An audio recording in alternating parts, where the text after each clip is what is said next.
Well, the cotton harvest in the valley is just about all wrapped up, and Texas did not do too well as a whole with all the dry weather that we had.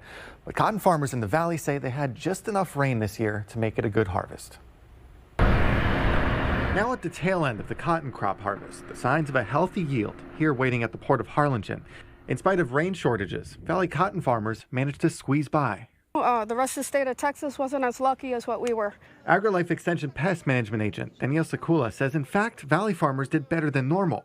More bales out of the land. And we got some phenomenal yields. Like out in Sebastian, I think we're getting about 3 bales per acre, 3.5. That's phenomenal. Farmers reported starting the season well with wet ground this spring. It dried up through the summer, but left just enough moisture to keep growing. Good moisture early on from the rains from like the winter.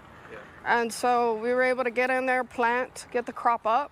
Most of the cotton crop is now harvested. Sakula reports 150,000 acres have been baled. That's out of the 176,000 acres that survived, out of the amount that was already planted. We did plant about 184,000 acres, but we did lose some acreage early on to the drought.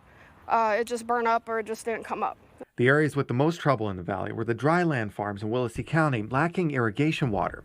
But in areas served by irrigation districts as well, water supply dried up early this year. Some districts cutting off farmers by the spring.